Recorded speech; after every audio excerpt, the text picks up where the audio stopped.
A paz do Senhor Jesus, estamos iniciando mais um Instantes Finais, a sua aula de escatologia e de profecia bíblica no seu lar. E eu quero mais uma vez agradecer por sua audiência, a você que acompanha a nossa programação pela TV ou pela internet. Que Deus te abençoe. Que as bênçãos de Deus continuem sendo derramadas sobre a sua vida, sobre a sua família. Seja muito bem-vindo aos Instantes Finais. Eu quero agradecer também a você que tem enviado a sua mensagem para nós. Obrigado por suas orações, obrigado por sua audiência, obrigado pelas mensagens, de elogios, que servem de incentivo, de motivação. Mas eu agradeço também por suas críticas, por suas opiniões e por suas sugestões. Saiba que a sua opinião é muito importante para nós. E se você deseja entrar em contato conosco, enviar uma mensagem, uma pergunta, uma crítica, opinião ou sugestão, anote aí o número do WhatsApp, que é o 994661010. E a partir de hoje nós estaremos iniciando mais uma temporada no programa Instantes Finais, a atualidade da mensagem dos profetas menores. Você encontra aí a imagem, claro, meramente ilustrativa dos 12 profetas menores, que são os últimos livros do Antigo Testamento. Esta já é a nossa 6ª temporada e eu gostaria de relembrar as temporadas anteriores. Vamos relembrar? Primeiro, nós trouxemos um panorama dos eventos escatológicos. Estudamos sobre a morte, ressurreição, arrebatamento, até o estado eterno e perfeito. Foi um tema maravilhoso, extraordinário que nós estudamos. Depois, nós estudamos o livro do Apocalipse, versículo por versículo. Inclusive, estão à disposição aí dos nossos queridos telespectadores lá no YouTube. Depois estudamos também o livro de Daniel, todos os versículos do livro de Daniel, nós explicamos todo o texto. Estudamos também uma outra temporada sobre a infalibilidade das profecias bíblicas, onde demos um passeio nas páginas da Bíblia e estudamos as principais profecias e o seu cumprimento. E recentemente nós estudamos também sobre profetas e profecias, nós estudamos os ministérios proféticos do Antigo e do Novo Testamento, destacando aí a vida dos profetas e as suas principais profecias. E eu gostaria de lembrar, que todos esses programas estão disponíveis, você pode ir lá no YouTube, acessar, assistir quantas vezes desejar. Você sabe disso, que o objetivo do programa Instantes Finais é estudar exatamente as profecias bíblicas e os eventos escatológicos. E eu tenho uma certeza que, assim como Deus tem falado às nossas vidas, aos nossos corações, estará também falando ao seu coração. E a partir de hoje, nós iniciaremos essa nova temporada estudando sobre a atualidade da mensagem dos profetas menores, onde estudaremos sobre os últimos 12 livros do Antigo Testamento, e nós vamos constatar, nós vamos concluir que, embora estes livros tenham sido escritos há mais de 2 milênios, alguns deles há quase 3 milênios, mas a sua mensagem é atual, ela é contemporânea, elas se aplicam também para os nossos dias. Então nós vamos estudar esses livros olhando para o passado, para os destinatários originais dos livros, qual foi a mensagem que Deus deu ao povo de Israel, ao povo de Judá, ao povo de Edom, aos ninivitas e a outros povos, que receberam aquela mensagem dos profetas menores, mas o objetivo desta temporada é trazer uma atualidade, uma contextualização e explicar que aquela mensagem não serviu apenas para aquele povo, apenas para aquela geração, mas também serve para cada um de nós. Vamos ler a introdução da nossa aula? Na nossa introdução nós vamos dizer assim, que os profetas menores, Oséias, Joel, Amós, Obadias, Jonas, Miqueias, Naum, Abacuque, Sofonias, Ageu, Zacarias e Malaquias, são assim chamados não porque seus ministérios tenham tido menos importância do que o dos profetas maiores, que são Isaías, Jeremias, Ezequiel e Daniel. Essa designação dá-se porque os livros por eles escritos possuem menor extensão de conteúdo que os demais livros que são denominados de profetas maiores, né?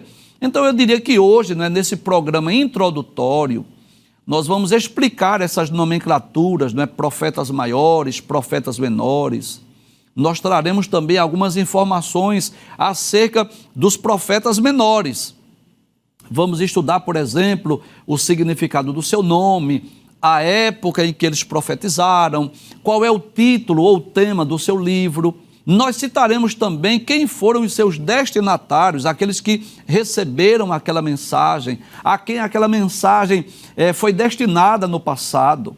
Então, hoje, o nosso objetivo não é explicar nenhum livro ou profecia especificamente, mas trazer aqui o que eu diria algumas informações introdutórias. Então, baseado no que lemos nessa introdução, nós vamos iniciar explicando essas nomenclaturas de profetas maiores e profetas menores.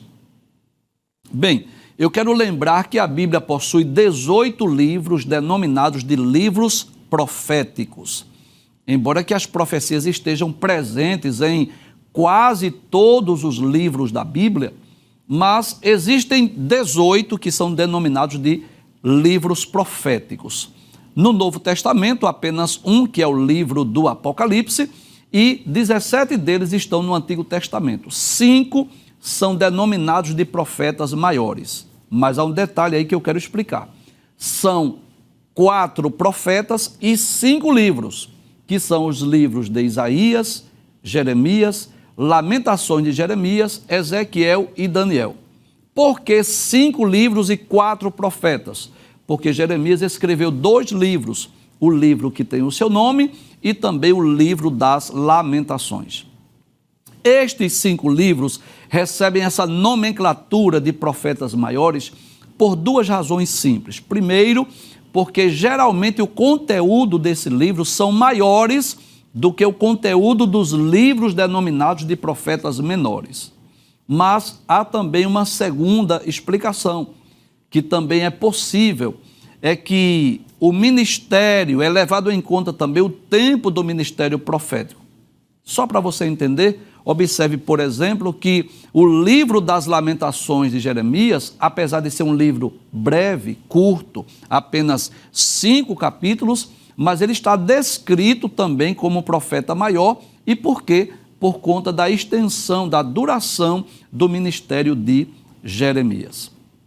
Já os 12 livros, que são exatamente os últimos livros do Antigo Testamento, recebem a nomenclatura de profetas menores. E por quê, professor? Por 2 razões. Primeiro, porque o conteúdo, a extensão do seu livro é significativamente menor do que os livros denominados de profetas maiores, e também por conta da duração do ministério profético.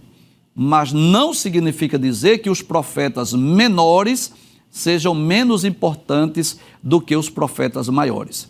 Apenas os profetas maiores são assim descritos ou denominados porque a extensão do seu livro é maior do que aqueles 12 denominados de profetas menores.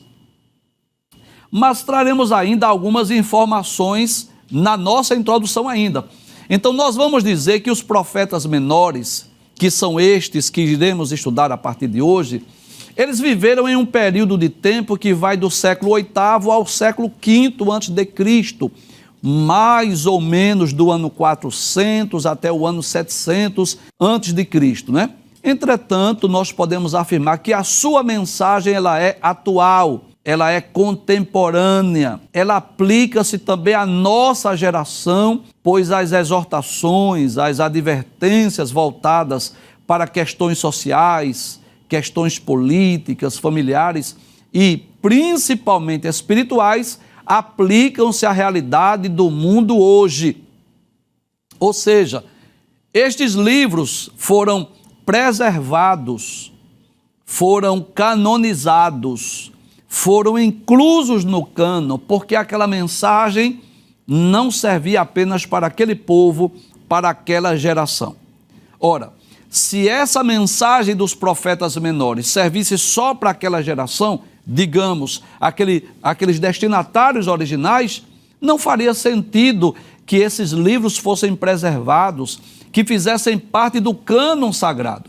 Então, o fato de eles haverem sido preservados, inclusos no cânon, traduzidos e chegado às nossas mãos, é sinal que Deus queria preservar essa mensagem para falar às gerações futuras.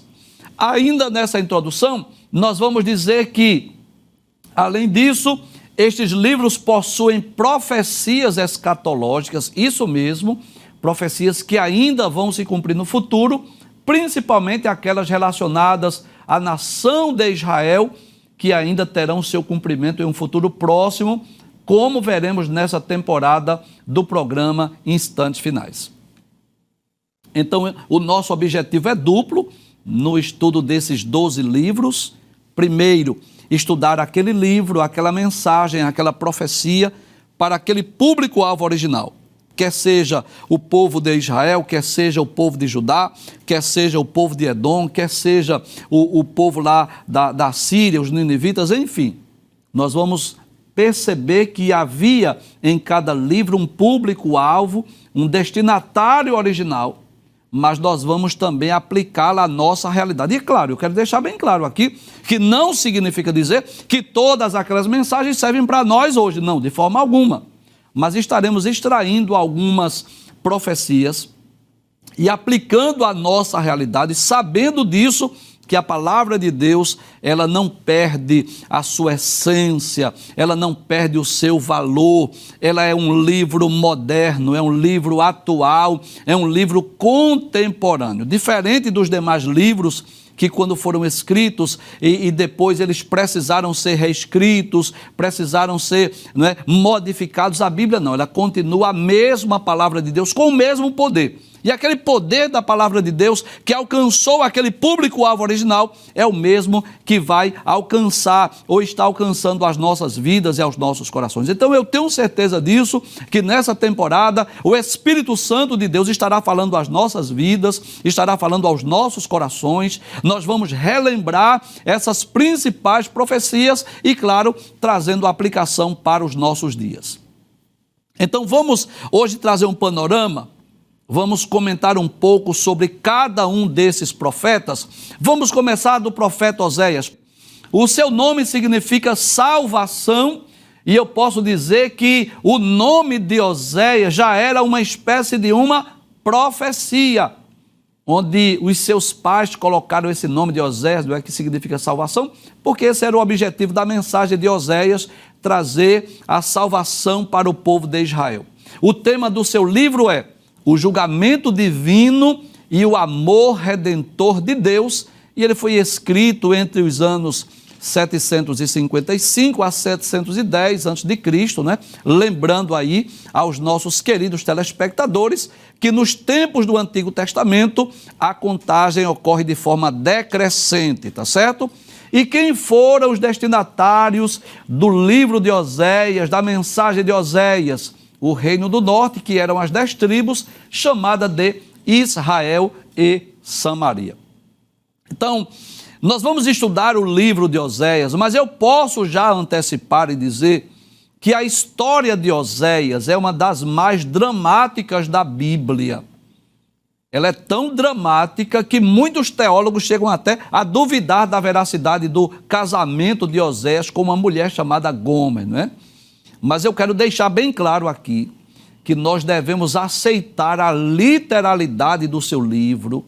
Nós devemos entender que Oséias, através daquele amor por Gomer, bem como aquela traição de Gomer, nós vamos entender isso, Que Oséias está revelando no seu livro não apenas a sua história, o seu drama, o seu sofrimento, mas também ele está contando a história de um Deus que ama de uma forma insistente o seu povo. Essa é a verdade. Apesar de Deus ter dado aos filhos de Israel a liberdade lá do Egito, ter lhes dado a terra de Canaã, apesar de Deus haver transformado aquele povo em uma nação, essa é a verdade. eles facilmente se esqueceram de Deus, abandonaram o culto a Jeová, voltaram-se a outros deuses, tornaram-se pagãos, tornaram-se idólatras. E é por essa razão que Deus vai dizer a Osés que ele deveria casar com uma mulher de prostituições, ter filho de prostituição, porque a história de Oséias ilustra muito bem o amor de Deus por Israel. Eu posso dizer que, em certo aspecto, a história de Oséias é literal e, ao mesmo tempo, ela é simbólica. Como assim, professor? É literal porque realmente Oséias é um personagem real. A sua mulher, Gomer, também é um personagem, uma personagem real. Os seus filhos, Jezreel, Lohuama e Loami, também são personagens reais. Mas que coisa interessante, o drama ou a história de Oséias ilustra de uma forma muito perfeita o amor de Deus por Israel. E eu posso dizer que a traição, a infidelidade de Gomer ilustra muito bem a rebeldia, a rebelião de Israel para com Deus, quando eles abandonaram o Deus verdadeiro e serviram a outros deuses, aos Baals e aos Baalins, como nós veremos a partir do próximo programa. O outro profeta é o profeta Joel, cujo nome significa Jeová é Deus, e o tema do seu livro é O Grande e Terrível Dia do Senhor. Ele escreveu o seu livro por volta do ano 835 a 830 a.C., e os seus destinatários é o Reino do Sul, que é Judá e Jerusalém. Então, sobre o profeta Joel, professor, o que é que nós podemos trazer assim de informações acerca de Joel? Eu posso dizer que Joel foi levantado por Deus como um profeta num período de calamidade. Ele foi levantado por Deus depois de uma praga de gafanhoto. E essa praga de gafanhoto destruiu a terra de Jerusalém. O povo de Judá, não é? Destruiu a terra, destruiu a lavoura, causando fome lá em Judá. O povo estava passando um período de escassez de alimentos. Mas que coisa interessante. Joel foi levantado por Deus para anunciar um juízo ainda maior que estava por vir, que era uma invasão estrangeira. Então ele profetiza depois de uma praga de gafanhotos, num período de dores, de sofrimento, de miséria, de escassez de alimento, e ele é usado por Deus para dizer assim, olha, vai vir algo ainda maior, um juízo ainda maior. Mas não só isso, né? Eu posso dizer também que Joel ele foi chamado por Deus para chamar o seu povo ao arrependimento, e também foi usado por Deus para profetizar o juízo divino sobre várias nações no futuro. Mas a profecia mais conhecida de Joel foi o anúncio do derramamento do Espírito Santo, que o tornou conhecido como o profeta do avivamento religioso. Então Amós foi aquele homem que teve o privilégio de anunciar o derramamento do Espírito, e inclusive o apóstolo Pedro, no dia de Pentecostes, fez menção a esta profecia de Joel, e nós estaremos estudando este livro, este ministério do profeta Joel no futuro. O outro profeta que nós estaremos estudando é o profeta Amós, aquele que disse que não era profeta nem filho de profeta, não é? O seu nome significa fardo ou carregador de fardos, né? Que eu posso dizer que já é uma espécie de uma profecia o nome dele, porque realmente ele estava ali como que carregando um fardo, vendo a nação de Israel em pecado. O tema do livro é justiça, retidão e retribuição divina pelo pecado. Olha, só pelo tema do livro você já percebe a atualidade da mensagem do livro de Amós. Ele escreveu entre os anos 760 a 755 a.C., e os destinatários é exatamente o Reino do Norte, que é Israel e Samaria.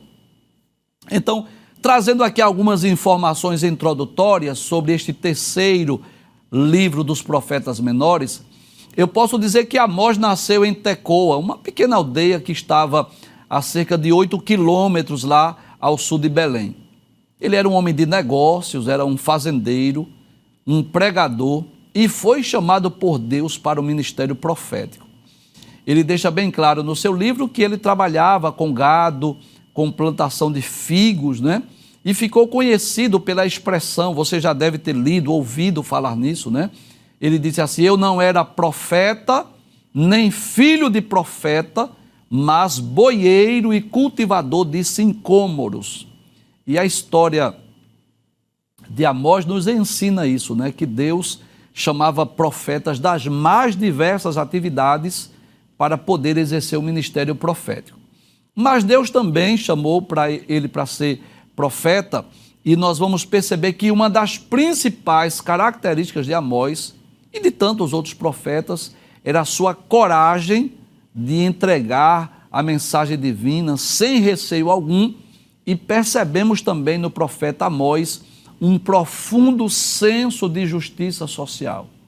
Eu tenho a certeza disso, que esta é uma das principais mensagens do livro de Amós que se aplicam aos nossos dias. Amós é aquele homem que tem aquele senso de justiça muito forte e desejava que Deus castigasse o seu povo que estava em pecado, cometendo deslizes e transgressões. O outro profeta que nós vamos estudar, o quarto livro, é o profeta Obadias, cujo nome significa adorador de Jeová, o servo de Jeová. Que nome maravilhoso, né? Aquele que foi chamado para ser servo de Jeová, o adorador de Jeová, e o tema do seu livro é o juízo de Edom. A mensagem de Obadias é uma mensagem para os edomitas. Ele escreveu por volta do ano 840 a.C., e os destinatários eram exatamente os descendentes de Esaú. Bem, você deve lembrar que o livro de Obadias é o livro mais curto do Antigo Testamento, contém somente um capítulo e 21 versículos. É um livro muito breve, muito curto, mas com uma mensagem muito importante. E o conteúdo deste livro, desses 21 versículos, é uma mensagem contra os edomitas. Professor, quem eram os edomitas? Eram os descendentes de Esaú. E por quê, professor? Por várias razões, né? Primeiro, porque esse povo ajudou os caldeus durante o cerco de Jerusalém. Mas não só isso. Os edomitas se alegraram com a queda, com a destruição de Jerusalém. Então Deus levanta Obadias para condenar os 3 principais pecados cometidos pelo povo de Edom, os edomitas, né? Quando Jerusalém foi cercada, foi destruída. Primeiro pecado, eles se alegraram com a destruição de Jerusalém. Segundo, eles tiraram proveito, isso mesmo, eles aproveitaram para saquear a cidade. E não só isso, eles também ficaram nas encruzilhadas, eles chegaram a matar os judeus que estavam escapando da destruição. E Deus se utilizou de Obadias para falar sobre o juízo que sobreviria sobre o povo de Edom, ou sobre os edomitas. O outro é o livro de Jonas, é o quinto livro. Jonas é o quinto livro dos profetas menores, e esse eu diria que é o mais conhecido dos 12, né? Até as crianças conhecem a história de Jonas. O seu nome significa pomba, e sempre que nós pensamos em pomba, nós estamos pensando em quê? Em paz, em brandura, não é? A pomba é um símbolo mundial da paz. O tema do livro de Jonas é a magnitude da misericórdia de Deus. Que coisa interessante. Através de Jonas, Deus vai revelar a sua misericórdia, não só para com o povo de Israel, mas para com nações estrangeiras. Jonas escreveu seu livro por volta do ano 760 a.C., e os seus destinatários foram os ninivitas. Nínive era a capital da Síria. Então você já conhece a história, né? Jonas ficou conhecido na história bíblica como o profeta fugitivo. Deus comissionou Jonas para pregar para os ninivitas. Quem eram os ninivitas? Eram inimigos de Israel. E é interessante que Jonas sabia disso. Se ele pregasse para os ninivitas, se o povo se arrependesse, Deus iria poupar aquele povo. E Jonas não queria que Deus poupasse, Jonas queria que Deus exercesse juízo. Então ele pegou um navio, né, fugindo para Tarsis, mas Deus enviou ali uma tempestade, e Jonas foi lançado ao mar pelos marinheiros. Depois Deus proveu um grande peixe que engoliu o profeta, e lá do fundo do mar, das entranhas do peixe, Jonas faz aquela oração. Deus ouviu a sua oração, Deus lhe deu mais uma oportunidade, e ele foi pregar para a grande cidade de Nínive, e ali aqueles 120 mil homens ou 120 mil pessoas se arrependeram dos seus pecados, e Deus poupou aquela geração. É interessante que depois ele fica triste, não é? Com a conversão dos ninivitas, mas Deus se revela para ele, falando da sua grande compaixão para com os ninivitas. O sexto livro dos profetas menores é o livro de Miqueias. O significado do seu nome é quem é semelhante a Jeová. Glória a Deus. Pelo título do seu nome, né, o significado do seu nome, que já é uma profecia. Quem é semelhante a Jeová? Ninguém, não é? Não há quem possa ser comparado ao nosso Deus. E qual é o tema do livro? Juízo e salvação messiânica. Então ele vai anunciar dois temas que estão muito presentes nas páginas da Bíblia, que é juízo e também salvação. Ele escreveu por volta do ano 740 a 710, mais ou menos, antes de Cristo, e os seus destinatários eram o povo de Judá, de Jerusalém, que era chamado de Reino do Sul.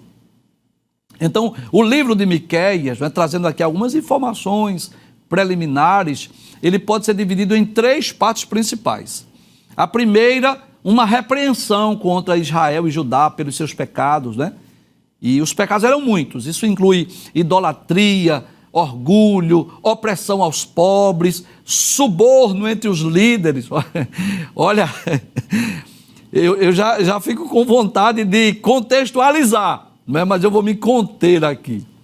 Mas era muito comum, né, nos dias do profeta Miqueias, suborno entre os líderes, cobiça, avareza, imoralidade, né? Religião vazia. Então ele foi chamado por Deus para combater os muitos pecados de Judá. Em segundo lugar, ele foi chamado por Deus para anunciar de que o castigo divino estava para vir em decorrência dos pecados. Olha, se vocês não se arrependerem, o juízo será inevitável.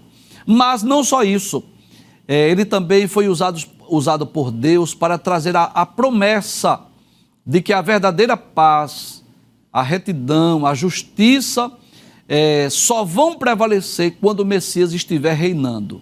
Isso está no capítulo 4 do seu livro, né?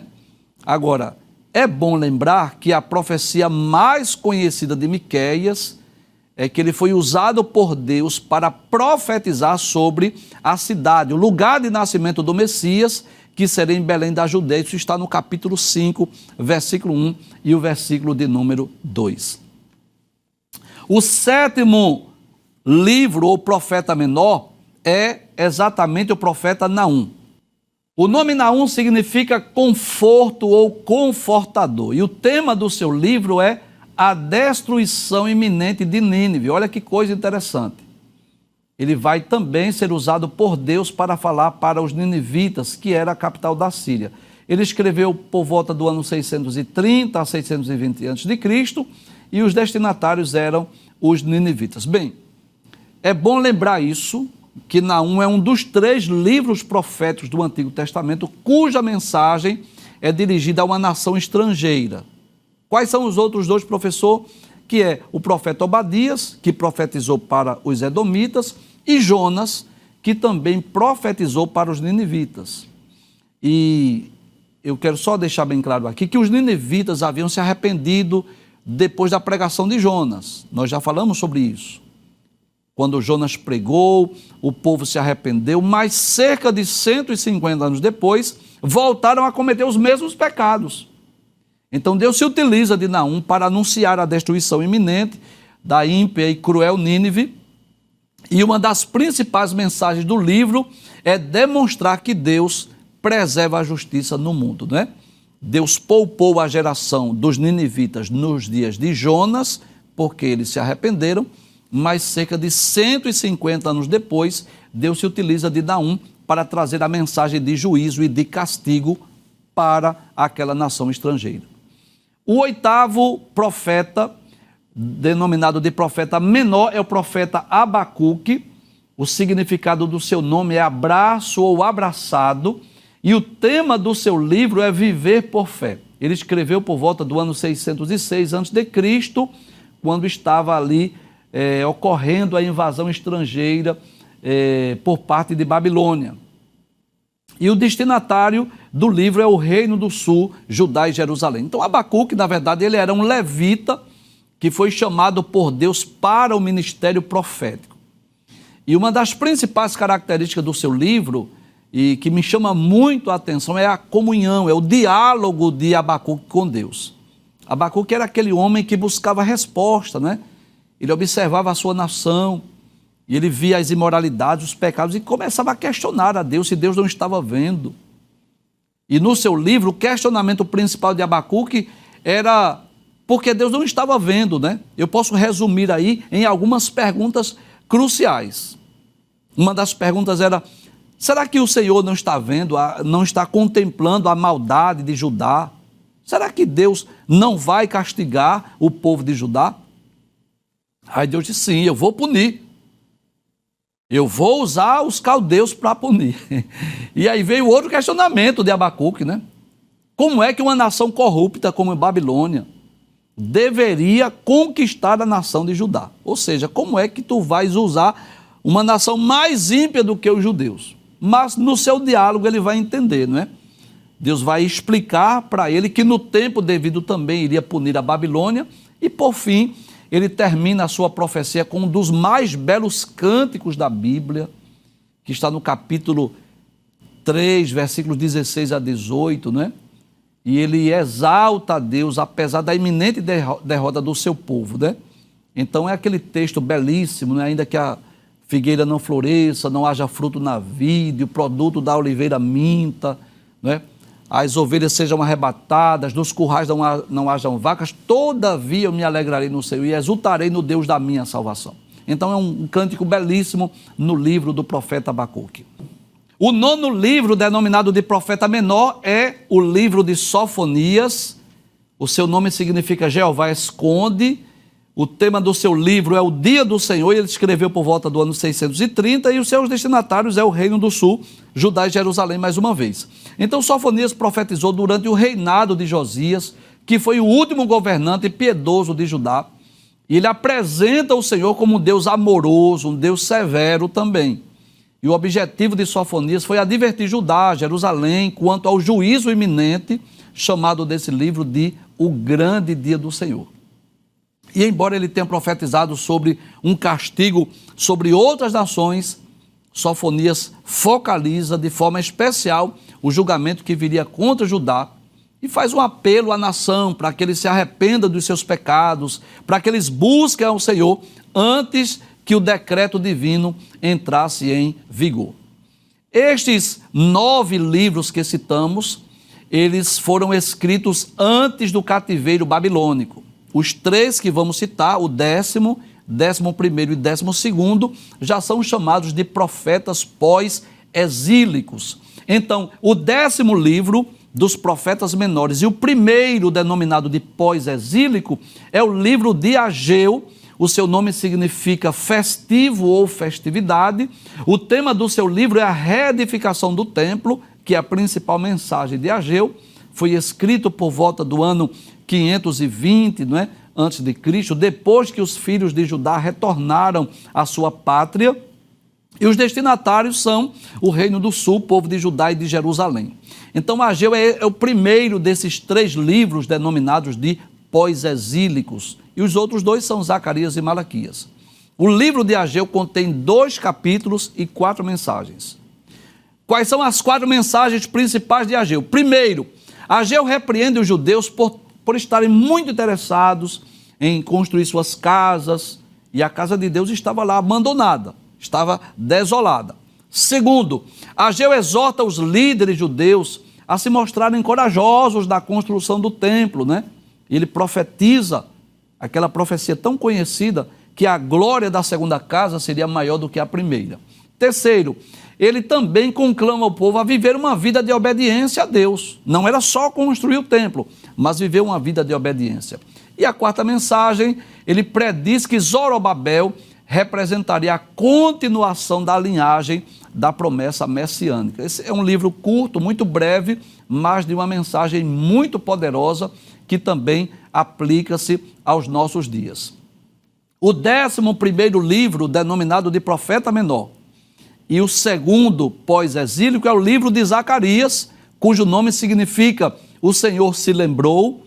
O tema do livro é a construção do templo e as promessas messiânicas. Foi escrito entre os anos 520 a 470 a.C.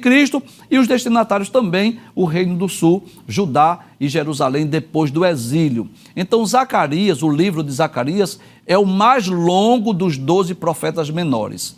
Ele pode ser dividido em duas partes principais. A primeira, do capítulo 1 ao capítulo 8, que começa com uma exortação aos judeus para se voltarem ao Senhor. E ele disse, olha, e assim Deus vai se voltar para vocês também.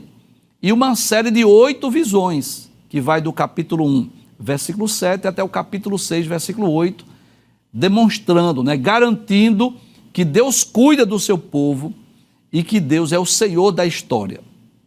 Já a segunda parte do livro, que vai dos capítulos 9 a 14, contém profecias escatológicas, apocalípticas, que inclui aí a promessa de salvação messiânica para Israel e também que o Messias seria rejeitado, seria ferido, mas que no futuro ele reinará sobre Jerusalém.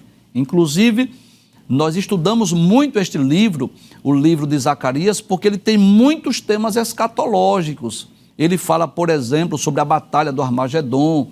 Ele descreve também sobre a vinda de Jesus em glória, quando seus pés pisarão no Monte das Oliveiras. Ele destaca a conversão do povo judeu, quando virem Jesus descer sobre as nuvens do céu com poder e grande glória. Enfim, é um livro que é muito citado, muito estudado, quando nós estamos estudando a escatologia. Finalmente, o 12º livro, denominado de Profeta Menor, que é o último livro do Antigo Testamento, é o livro de Malaquias, cujo nome significa mensageiro de Jeová. O tema do livro é acusações de Deus contra o judaísmo pós-exílico. Ele vai combater, condenar as práticas judaicas pós-cativeiro, Foi escrito entre os anos 430 a 420 a.C., e os destinatários também é o Reino do Sul, é o povo de Jerusalém. Então eu posso dizer que Malaquias profetizou mais ou menos 100 anos depois do retorno dos judeus para a Babilônia. E o conteúdo do seu livro, na verdade, nos mostra que o primeiro entusiasmo, aquela alegria do retorno da Babilônia havia cessado. E apesar do templo haver sido construído, o sistema de culto haver sido restaurado, o muro da cidade de Jerusalém haver sido reconstruído, a verdade é que o estado espiritual dos judeus estava em um nível muito baixo, estava em decadência. O povo deixaram de dar os dízimos, estavam entregando ao Senhor animais cegos, mancos e aleijados. E claro, como consequência disso, as colheitas fracassaram, Estava havendo fome, miséria. Os sacerdotes estavam se vendendo, e tornando-se agora descuidados, indiferentes para com as funções do templo. E Malaquias ficou conhecido principalmente por profetizar acerca da necessidade do povo voltar a dizimar, trazer os dízimos à casa do Senhor, e também ficou conhecido pela profecia acerca de João Batista, o precursor do Messias. Bem, hoje foi só uma introdução, Queria deixar bem claro aos nossos queridos telespectadores que o nosso objetivo hoje foi trazer um breve panorama desses 12 livros. Agora, a partir do próximo encontro, se Deus permitir, nós vamos estudar cada um desses livros, as suas principais mensagens, suas principais profecias e trazendo aquela atualização para os nossos dias.